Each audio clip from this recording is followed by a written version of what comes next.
my first bill, entitled Honoring All Veterans, has as its objective to leave no veteran behind. It offers a comprehensive set of measures to assure that we keep faith with every veteran who needs a job, every veteran who needs better health care or counseling or training or education. These commitments we have made as a nation to all of our veterans, and now we have the opportunity to keep those promises and keep faith with them, as we have a solemn obligation to do every day, every year, not just Veterans Day. I want to thank Senator Harkin of Iowa for co-sponsoring the legislation that I've offered, and also to thank Senator Tester, Chairman Murray of the Veterans Committee, and Ranking Member Burr of that committee for their work to address these challenges recognized by the Honoring All Veterans Act and this comprehensive measure, Vow to Hire Heroes Amendment. Truly, we should vow to hire our heroes, and we should do so, not just in word, but in deed, not just in rhetoric, but in action. And I am proud to be a co-sponsor of the important tax credit provision in the Tester Veterans Jobs Amendment for businesses that hire veterans. Helping veterans is a challenge that will require the engagement of everyone in the community, from Congress to veteran service organizations and business leaders across the board, across the country, across the state of Connecticut.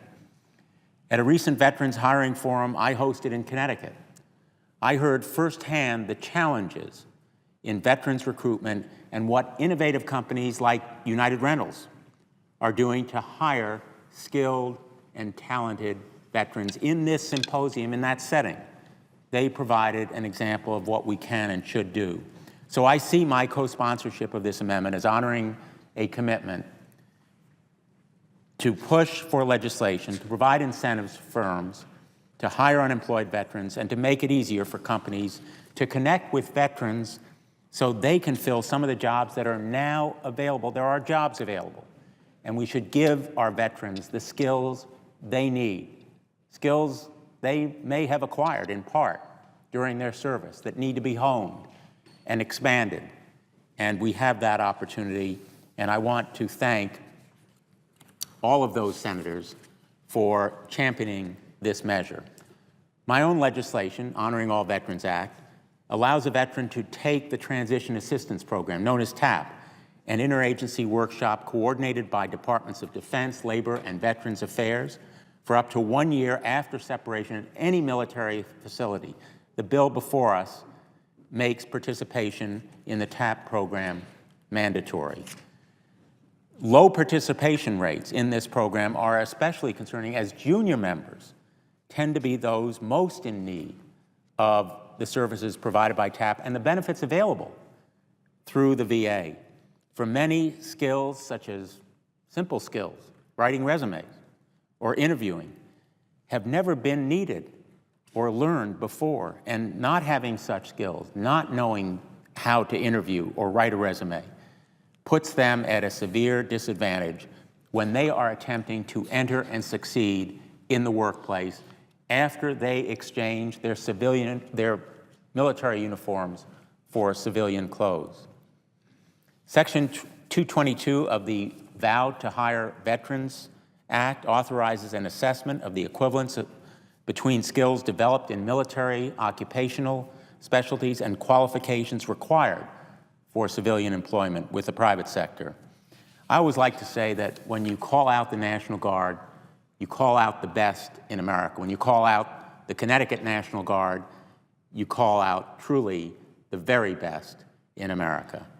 The military recruits the most talented men and women in America to serve, and then invest heavily in those skills, in their professional development. Yet when they enter the civilian world, very often those skills are simply unrecognized by laws requiring separate training or licensure. And we ought to do more to recognize the expertise and experience that the military gives to these brave men and women. That's why I authorized and authored a similar provision in the Honoring All Veterans Act to ensure that civilian employers and educational institutions recognize a veteran's military training. The Iraq and Afghanistan Veterans of America reported, and I'm quoting, 61% of employers, 61% do not believe they have a complete understanding of the qualifications ex-service members offer. And recently separated service members with college degrees earn, on average, almost $10,000 less than their non-veterans counterparts. I applaud my colleagues for including Section 222 in the Vow to Veterans Act. It is a vital step toward helping employers find the employees they need and toward closing the income gap that exists now. The legislation before us also expands education and training opportunities for older veterans by providing 100,000 unemployed veterans of past eras and wars with up to 1 year of additional GI benefits to go toward education and training programs at community colleges and technical schools. I'm proud of the bipartisan compromise to extend this period for 1 year. I hope it would be even further broadened and extended, but this measure is a great first start toward providing skills for job opportunities that now exist and can be filled by men and women coming out of our military to civilian life.